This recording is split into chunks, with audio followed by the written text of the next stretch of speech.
like I grew up doing a lot of hunting and a lot of redneck type stuff, right? So I have been deer hunting, squirrel hunting, rabbit hunting, hog hunting.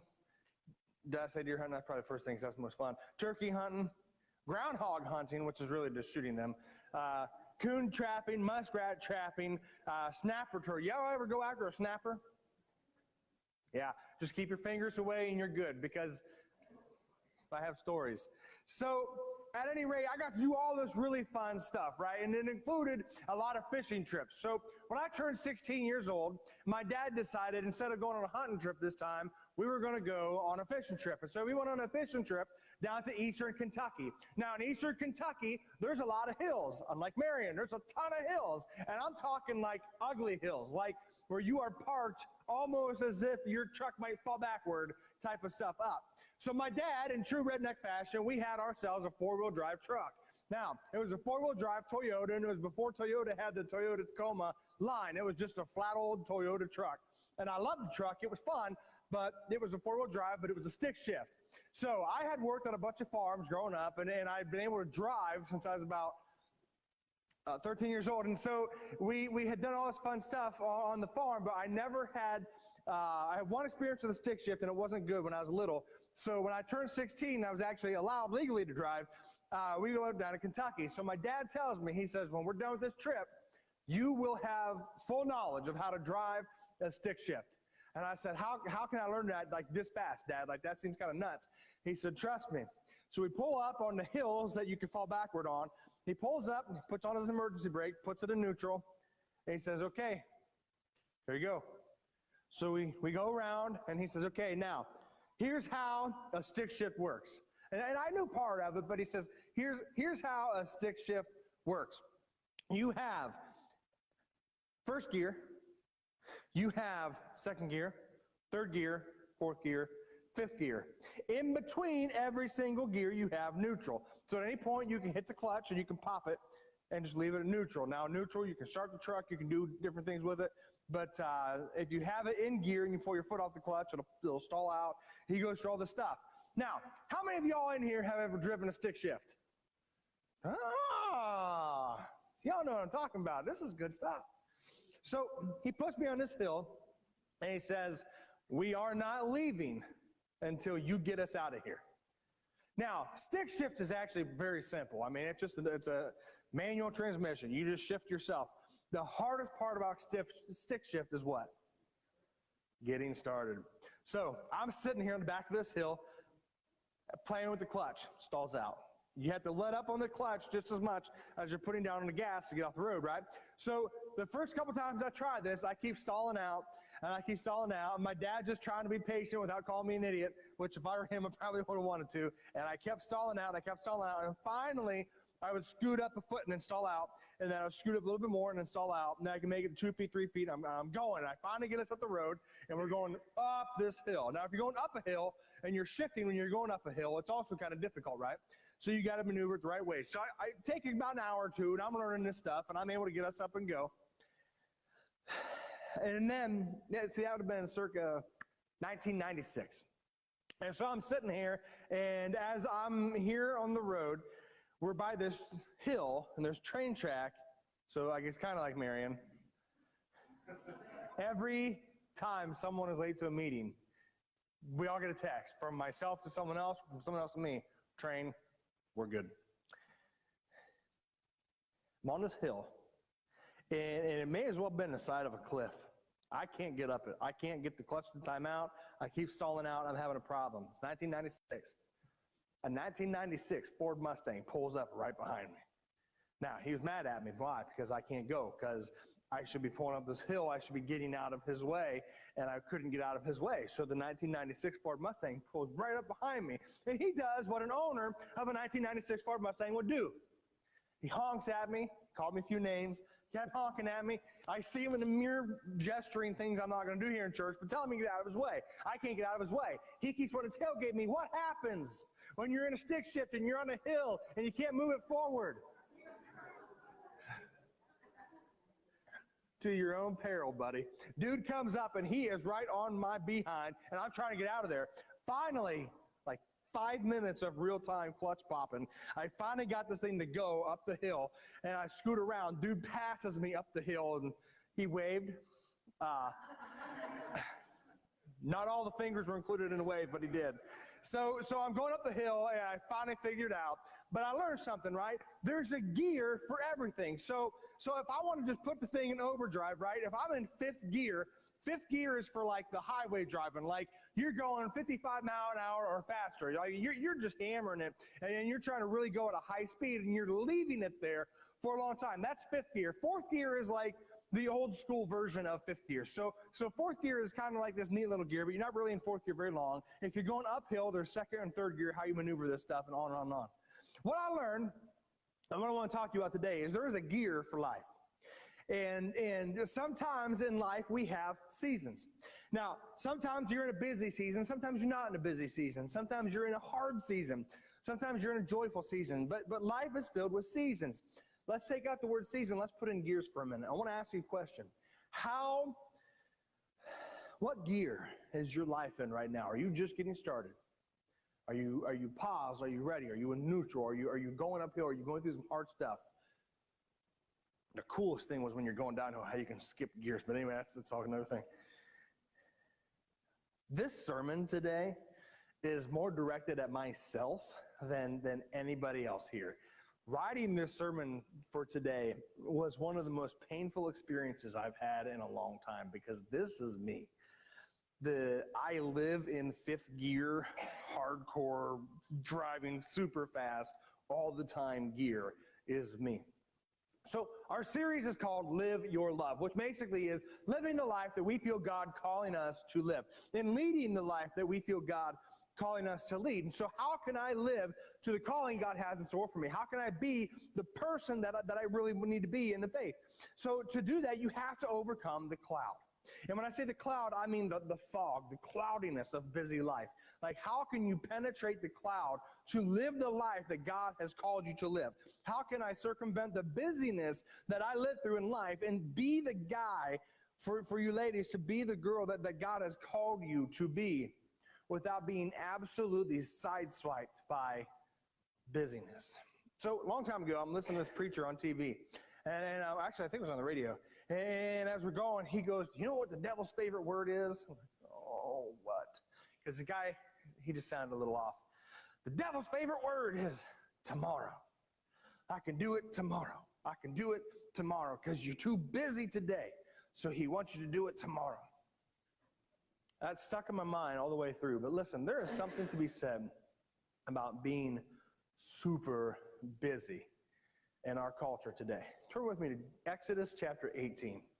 We're going to start at verse 5, and we're going to move forward. While you're turning, let's go through something here.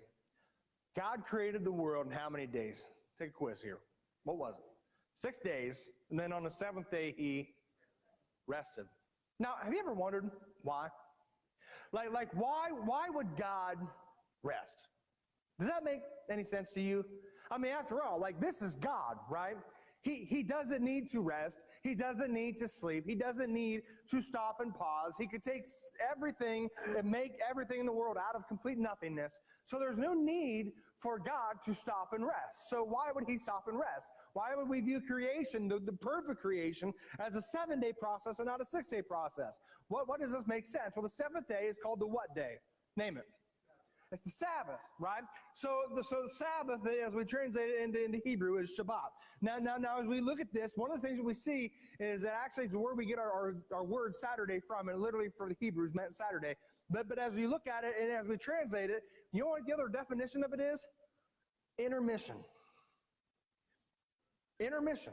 You literally could translate Sabbath as intermission. Why? When God stops to rest, he is taking in the moment.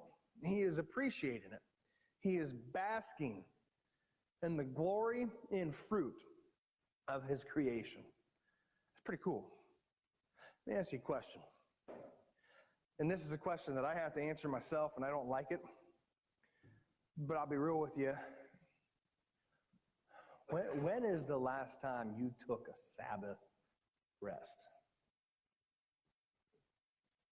Good. Some of us, it can be a long time since the time you rested. Exodus chapter 18. I'm too busy up here talking. I haven't even turned to it yet. Because I was too busy yakking away, you guys, not paying attention. All right. Exodus chapter 18. Now, here's what's going on. We're going to start at verse 5, and then we're going to read a little further here. Moses is now the leader of the Israelite people. He is deemed as a prophet, but Moses is also deemed as the son of royalty in Egypt. So no matter what side of the fence he's on, if he's considered Egyptian, he's royalty. If he's considered Hebrew, he's a well-educated priestly type individual. He's a prophetic type who the nation now responds to. So Moses is viewed as this just paralyzing leader, that when you're in his presence, it's humbling and it's intimidating because this man talks to God like no one we've ever known before has heard from him. He's done powerful things. We fear him and revere him. So Moses has a lot on his shoulders, right? Moses has to lead these people. It is believed that when the Israelites left Egypt, that upwards of 2 million people went with them. So Moses is governing 2 million people. So let's put this in perspective, right? Say it's one man ruling the city of Columbus or the city of Cincinnati or Cleveland. Let's say it's one person governing every single individual with no municipalities underneath him. It is just one person with the masses, and that's it. So that's a lot of stuff. It's a lot of work for somebody to oversee. The problem for Moses was that Moses was good at it. You understand that? Moses was a good leader, but that was his downfall. Why was it his downfall? Because the whole time he thinks he's doing it right, he's killing himself. You understand that? He's killing himself. Because the whole time he's chasing his success, he's burning himself out. And he's killing everybody else around him because of the breakneck pace that he was on. Jethro, Moses' father-in-law, he's called the priest of Midian. We know Jethro is a very powerful businessman. Dude's good with money. He's done good with his farm. He introduces Moses to his daughter. They get married.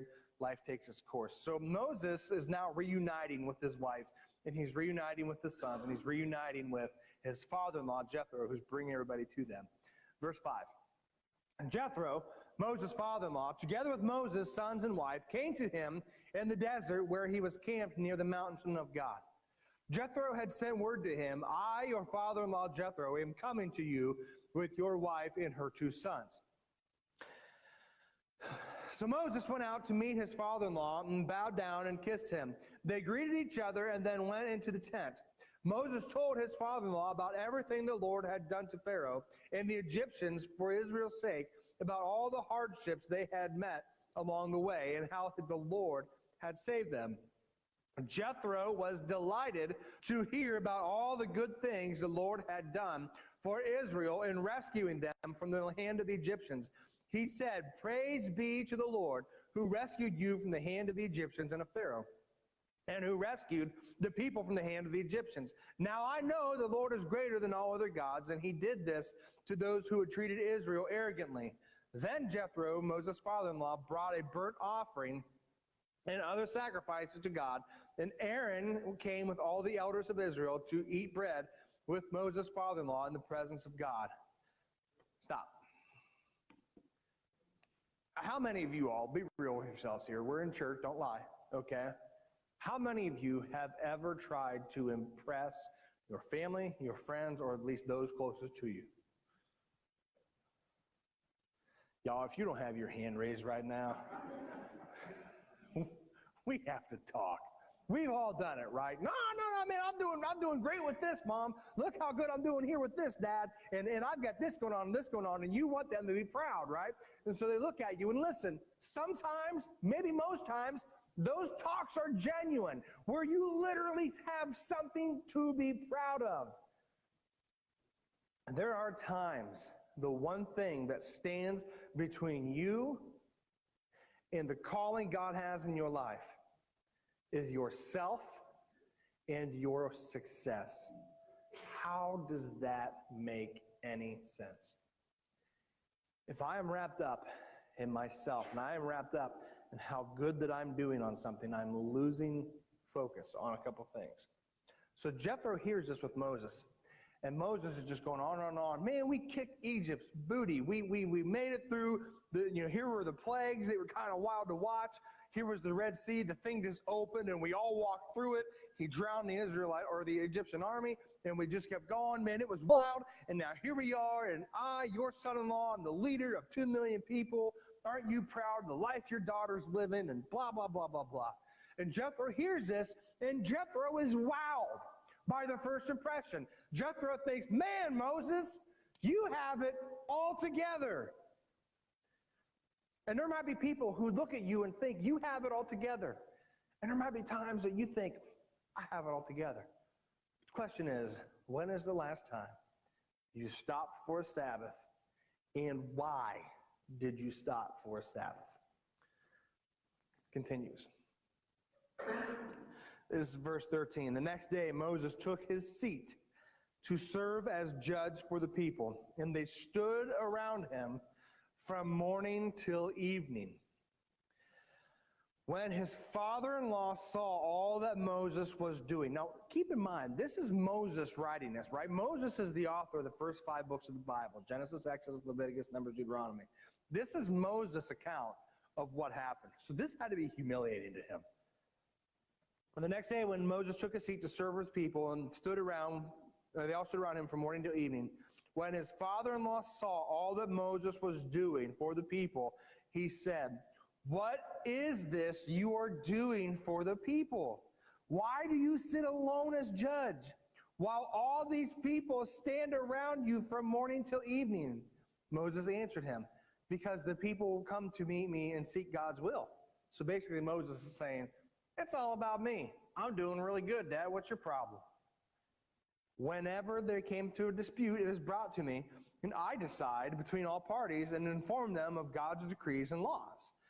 It's all about me. If I'm not doing it, it will fail. Y'all ever do that before? If I'm not the one doing this job, it's going to fall apart. If I'm not doing this at work, it's going to fall apart. If I'm not doing this at home, it's going to fall apart. If I'm not doing this at church, it's going to fall apart. Me, me, me, me, me, me, me. Listen, I'm guilty of this, okay? This is, look in the mirror here for me. Verse 17. If ever in Scripture there is a thunder punch to the gut, it's verse 17. Moses' father-in-law replied, "What you are doing is not good." I want you to think about this for a moment. Man, this is Moses. And at this point, Moses is 80 years old. Moses grew up with the best possible education the world in that time could possibly have offered him. He grew up in the wealthiest family the world at that time could have done. Non-biblical texts indicate that Moses, before the whole Egypt thing, that when he was living in Egypt, before the whole I'm going to run away thing, before the burning bush, we believe that Moshe, actually was one of the military commanders of Egypt. So Moses, unlike Thutmose, the actual pharaoh at the time, Moses, a step down, was royalty, but said, I can't exactly rule Egypt, but I can fight for him. So it is believed that Moses could have been the military expertise at the time, leading every single army. Moses knows not only how to lead, but how to conquer. The dude is just absolutely brilliant with all things military and strategy. That's why he so easily can kill the people he kills earlier on in the book of Exodus. And so it also leads him into trouble. Moses leaves, and then he comes back. Moses goes and confronts Pharaoh. Moses takes the people after declaring war on Egypt and yanking them all out. He successfully has navigated them through an entire sea, and now here they are. Moses knows success. Now to a scale even higher than his father-in-law. And here comes his father-in-law, this old man who didn't make as much money in his life as what Moses now could possibly be doing with his own. And this guy stands in front of Moses and says, "What you are doing is not good." Yes, to the world's eyes, in the eyes of the world, you look successful. But what you are doing is not good. Why? You and these people who come to you will only wear yourselves out. The work is too heavy for you.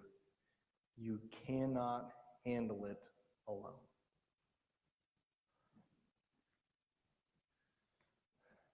You and I need to have a cold, hard look at our own limitations. We have to know at what point do we stop. I'm horrible at this, by the way, and everybody who's worked with me is like, yeah, I know, Trev, you're really bad with this stuff. I have this hardcore mentality of, no, I can do it. I can do that. No, it doesn't matter. I can sacrifice myself. I can sacrifice my time. I can work to the bone. I can do this. And I could be really bad at this. But I know that's not necessarily the best way. So what we've really tried to implement here at our church is delegation, delegation, delegation. Look at a team, find a team, develop a team, find another leader for the team, build it up over and over again, on repeat. I'm trying to do some of that because that's the healthier way to do that than do it all yourself, do it all yourself. If you are leading your family to the best of your ability only, your family will never grow beyond your personal ability. If you are leading your business to your ability only, your business will never grow and develop, and God cannot bless you beyond your own umbrella and glass ceiling. If you are here at church and there's a ministry, there's something on your heart, but you're white-knuckling the thing to death, you're never going to grow beyond your own ability. As a matter of fact, at some point, you will shrivel up like a dead vine and die. So we have to overcome the cloud and the fuzz and the fog of busyness and self and success. And we have to sort through it all. And we have to realize that it's not about us. So why is Sabbath? Why is Sabbath for us? We take a break, we take a rest because we want to stop and retool for the day ahead. I learned a lesson a long time ago about ministry.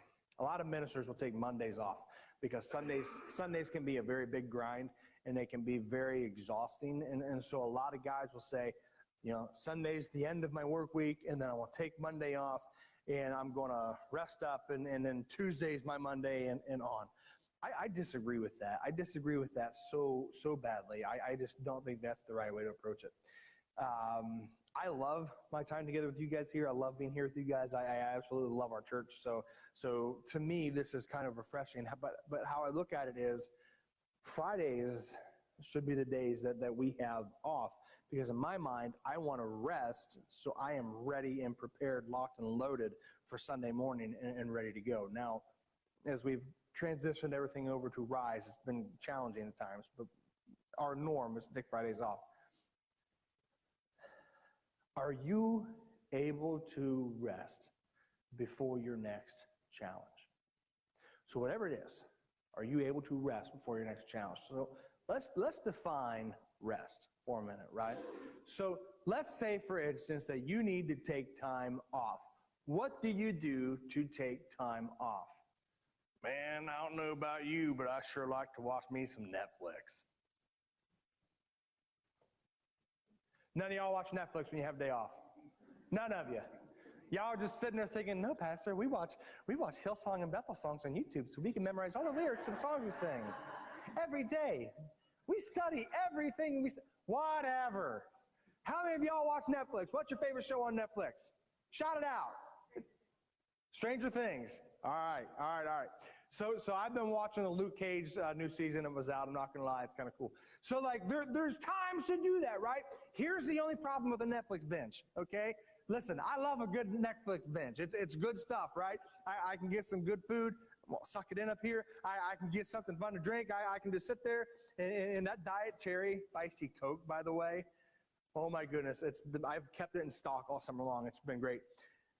I just love to watch a good Netflix binge. Here's the only problem with that. While your brain needs to rest, biblical rest has to be strategic, right? So like an occasional Netflix binge, not a bad thing, not a bad thing. Resting and doing nothing the whole time we rest, not quite. We rest to refresh and to prepare ourselves for what's coming. The Sabbath is the intermission. It's the halftime. All right, you get a football team and they come in at halftime, and here's what they do at halftime. The football team comes in and they say, man, we are only beating Rutgers like 35-3 right now, guys. There's a problem and we got to fix it. So they go to the whiteboard and everybody there, this is their time to get hydrated. So they're drinking water, they're drinking Gatorade, they're changing their shirts so they have dry shirts, they're not gross and all sweaty for the second half. And they're getting fresh, and then they're strategizing. Here's the whiteboard. Okay, now Nick Bosa, you only sacked that dude 14 times in the first half. Brother, I think you can get 21, and here's what we've got to do. And so they repurpose these things, right? And Dobbins, man, you ran for 18,000 yards in this half. And Mike Weber, man, this is great, but I think you can get 25,000. Let's do this. And so there's strategy, and there's purpose, and there's directed rest at a halftime intermission type thing, right? And so when you go through those things, what is your Sabbath routine? So how you rest dictates how successful you are on the other side of rest. So take the time for a good old-fashioned Netflix binge. That's great. Just don't take the time only for a good old-fashioned Netflix binge, right? Is what's beyond that. What can I do beyond that moment? So how can you strategically rest? Number one, you got to take time to pray. You got to take time to pray, because the whole focus of God having a Sabbath was to take time and appreciate his creation. So if we are a people who stop and we say, you know what, I'm going to take time for my Sabbath, take time to pray and take time with him. All right? You need to understand something. Prayer does a lot of things. It's not just some super spiritual thing that we do here in church, and it's like, I pray. Look at me, everybody. I pray. Listen, don't be that person. Prayer changes your focus, right? When Jesus needed to get away, you understand that? The God of all humanity puts flesh on, comes into this world. Colossians says that the fullness of deity was in Jesus in bodily form. He's the image of the invisible God. And he rested. He slept on the boat. He got tired of people, and he had to withdraw. What did Jesus do? He went away to pray. Listen, if this is what Jesus does when he's tired, it's probably a really good idea for us to do it when we're tired as well, to get away and to pray. So when you pray, and when we break away, here's what we need to do. It changes your focus, and it shifts the focus from me to Christ. This is the first successful step on a Sabbath rest, that my focus is changed from me to him. Because what happens, right, whenever we work and we're good at what we do and we're successful at it, and you might be a great dad, a great mom, you might be great at your job, you might be great at what you volunteer with here in the team you belong to here at Rise, and you might be great with all those things, but no matter what, we are human people, which means we are failed, but being a human does what? We are selfish.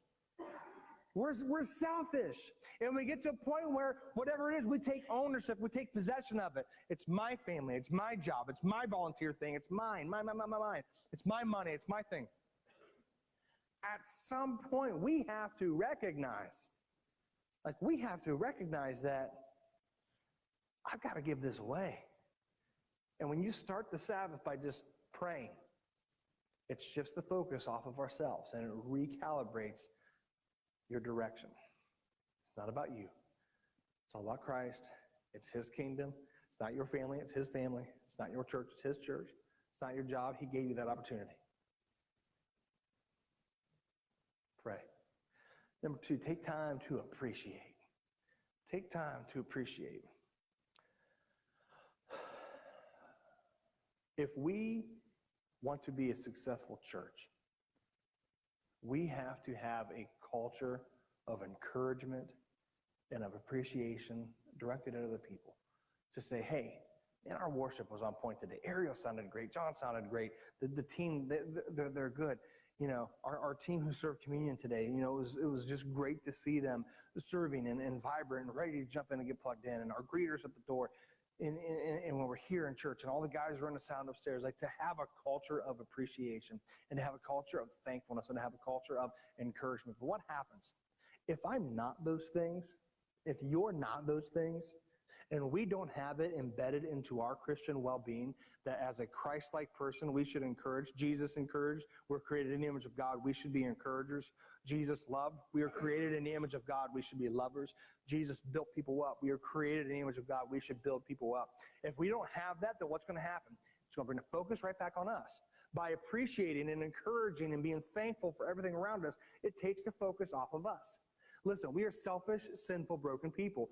It is natural that we're going to start, I'm good at this, it's on me. I like it this way, it's on me. But instead, if I pray, I'm dispelling myself out of the mix. If I encourage, I'm dispelling myself out of the mix. And I'm going towards somebody else to encourage and encourage and encourage. And encourage truthfully. Like if something's awful about somebody, and I'll be like, hey, man, that was really good. It wasn't. I love how you did that. I didn't. Find something about them like, hey, I really appreciated your hard work when you did X, Y, and Z. Whatever it is, right? I've never done that to you, I promise. I really haven't. But some people might have done it to me, though. But it's all good. But so you're putting it off of yourself. You're dispelling that. So we want to take time to pray. We want to take time to appreciate, to encourage. But we need to take time to build people up. Let's keep reading the passage here in Exodus. So what you're doing is not good. Verse 19, he says, listen to me now, and I will give you some advice, and may God be with you. You must be the people's representative before God and bring their disputes to him. Teach them the decrees and laws, and show them the way to live in the duties they are to perform. But select capable men, from all the people, men who fear God, trustworthy men who hate dishonest gain, and appoint them as officials over thousands, hundreds, fifties, and tens. Have them serve as judges for the people at times, but have them bring every difficult case to you. The simple cases they can decide themselves. That will make your load lighter, because they will share it with you. If you do this, and God so commands, you will be able to stand the strain, and all these people will go home satisfied. Had Moses not listened to this, we wouldn't have a church today, because he would have fell flat on his face within a generation, as would his people, and they would have crumbled. Think about this for a moment. If George Washington, at the onset of American government, says, I'm not only the president, but I'm also your Congress, and I'm also your everything, and in every possible judiciary, anything. I'm your everything. All you need is me, General George Washington, because I was successful through this Revolutionary War, and I am all you need. What would have happened? Our government would have crumbled within one presidency. But there's teams, there's people, there's house, there's structure, there's status, there's order. If you want to be successful in your home, build up the people around you. Teach your children. Teach your spouses each other. Teach those things. You want to be successful here? We are doing the best we possibly can to build ministry teams that multiply ministry teams, that multiply ministry teams. And if you want to get on board with a ministry team here at the church, listen, we have a place for you. We can plug you in. Well, I'm not good at that. Trust me, we will find what you're good at. We will find you a job. Like we will get you plugged in. You have to delegate, and you have to build people up. What happens when you're building somebody up? You're pouring yourself into them. You're engaging in a relationship, but you're pouring yourself into it. So as we Sabbath rest, I'm praying, I'm encouraging, and I'm building. I'm building. As we have our Sabbath rest, we have to take time to say thank you. Your attitude can cut through the busyness and the fog of life if you just say thank you and live that attitude of gratefulness and thankfulness all the days of your life. being thankful and moving forward and doing the things that encourage other people. Moses listened to his father-in-law, and he did everything he said. He chose capable men from all Israel and made them leaders of people, officials, over thousands, hundreds, fifties, and tens. They served as judges for the people at all times. The difficult cases they brought to Moses, but the simple ones they decided themselves. Then Moses sent his father-in-law on his way, and Jethro returned to his own country. Let me ask you a question. What do you want your story in life to be? What do you want it to be? Do you want your story in life to be one of life impact, that you have changed many lives? Through whatever it is that you do, God wants to use you to change lives. So what do you want your story to be?